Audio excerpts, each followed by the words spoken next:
Ya pemirsa, untuk melengkapi penyelidikan atas insiden yang menewaskan 3 orang warga di rangkaian pesta pernikahan anak KDM, polisi melakukan olah tempat kejadian perkara di Garut, Jawa Barat.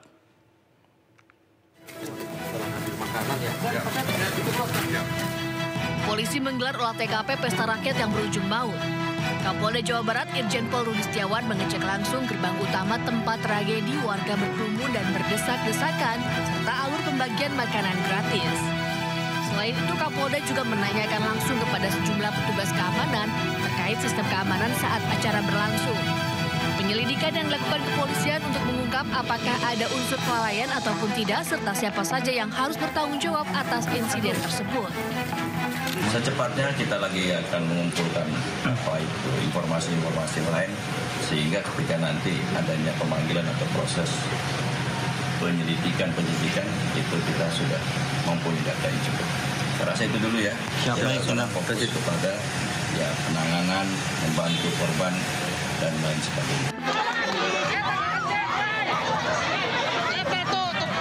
Sebelumnya, insiden pesta rakyat di alun-alun Garut Jumat lalu menelan 3 korban jiwa. 2 merupakan warga sipil dan 1 anggota kepolisian. Sementara itu, 4 korban selamat saat ini masih menjalani perawatan di RSUD Dr. Slamet Garut. Dari Garut, Jawa Barat, Isolihin, iNews melaporkan. Wakil Bupati Garut Putri Karlina bersama suaminya Maulana Akbar melayat ke rumah duka Fania, bocah 8 tahun yang meninggal dunia akibat kericuhan yang terjadi di pesta rakyat KDM pada Jumat kemarin. Putri tidak henti meminta maaf kepada ibu korban atas peristiwa yang terjadi. Tangis Wakil Bupati Garut Putri Karlina tidak terbendung saat meminta maaf pada Mela, warga kampung Sindang Hela, Sukamantri, Garut. Mela adalah ibunda Fania, bocah 8 tahun yang meninggal dunia dalam kericuhan di acara pesta rakyat pada Jumat lalu. Sambil berurai air mata, Putri terus meminta maaf kepada Mela atas peristiwa yang terjadi. Sementara Mela tampak sudah maafkan dan berharap kejadian serupa tidak terulang kembali.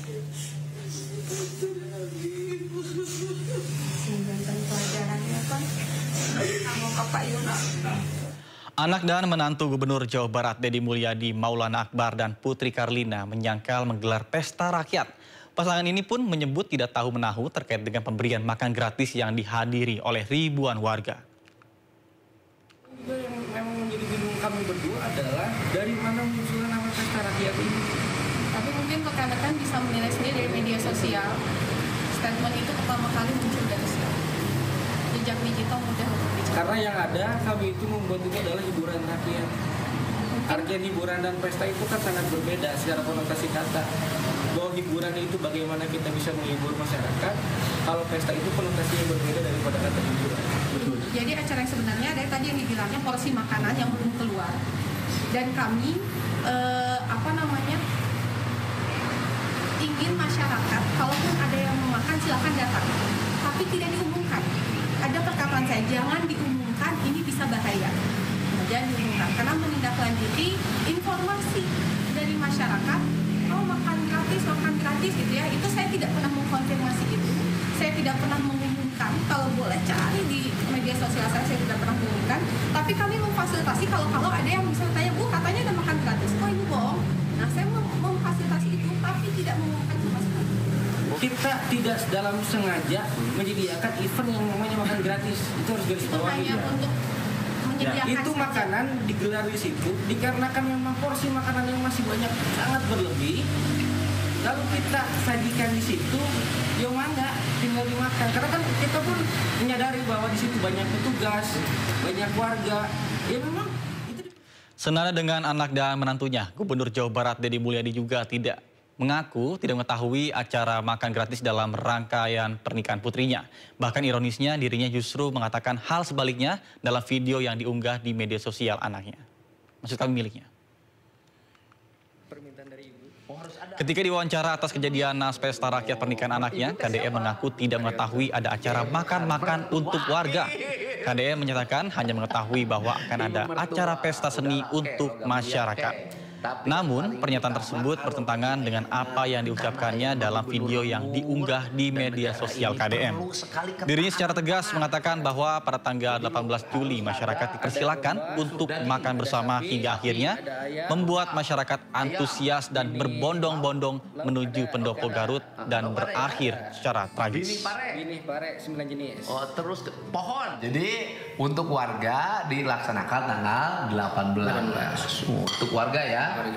Oh, jadi tanggal 18 warga boleh datang. Ke lapangan. Makan sepuasnya.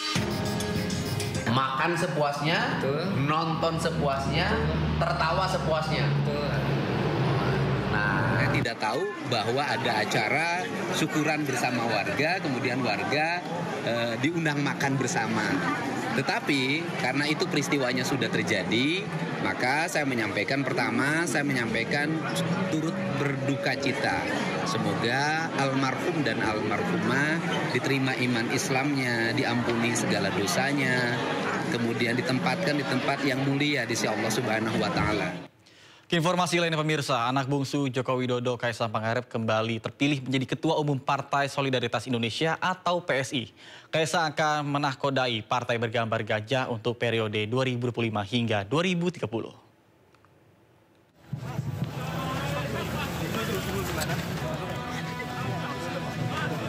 Anak bungsu Joko Widodo Kaisang Pangarep kembali terpilih menjadi Ketua Umum PSI periode 2025-2030 dalam Kongres PSI yang digelar di Geraha Sababwana Solo.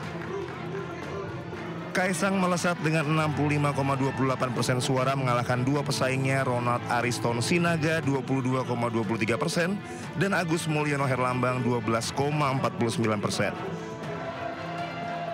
Usai terpilih menjadi Ketua Umum PSI, Kaisang langsung tancap gas menyusun langkah strategis dengan merapikan struktur partai dari tingkat pusat hingga akar rumput.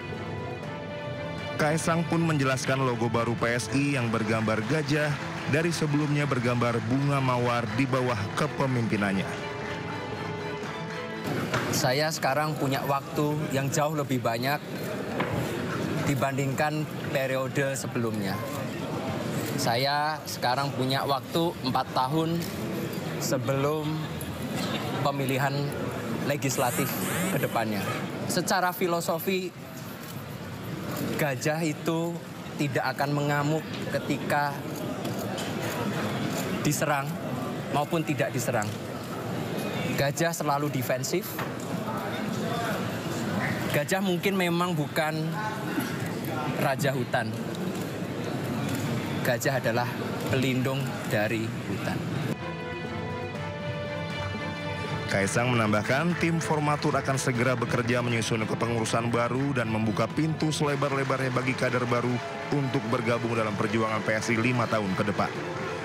Dari Solo, Jawa Tengah, Septiantoro Anyus melaporkan. Presiden Republik Indonesia Prabowo Subianto mengaku emosional jika mendengar kata PSI. Hal ini karena dirinya teringat ayahnya yang dahulu pernah memimpin Partai Sosialis Indonesia. Saya sedikit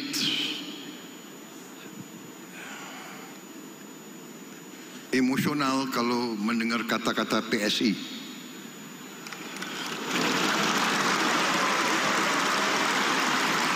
Karena dahulu ayahanda saya pernah menjadi ketua PSI yang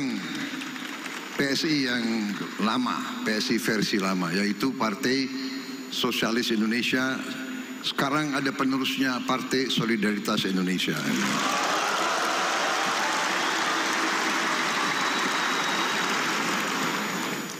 Terima kasih memilih nama PSI, hurufnya dipilih, tetapi ya solidaritas sosial, Pancasila juga sosial.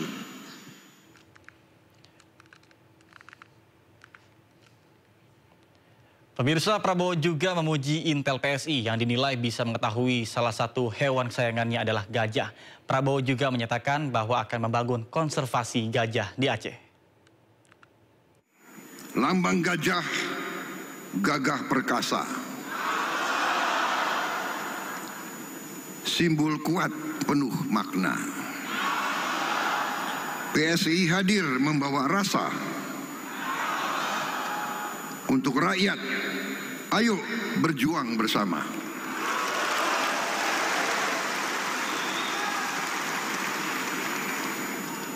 Ini partai-partai lain harus hati-hati kita nih, ya. Gajah.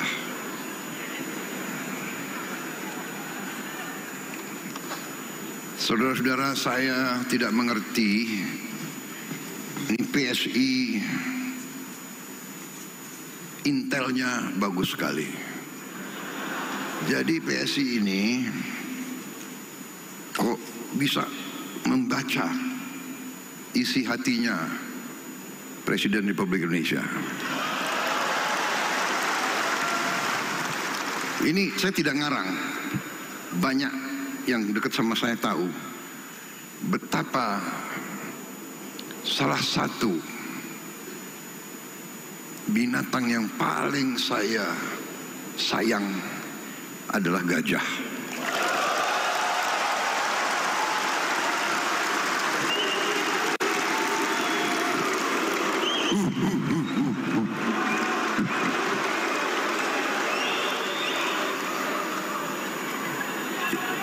Ini benar atau tidak? Siapa yang itu mantan sekpri saya semua, ya? Benar kan? Kalau kamu yang sudah pernah ke Hambalang, di perpustakaan saya itu lambangnya itu semua gajah.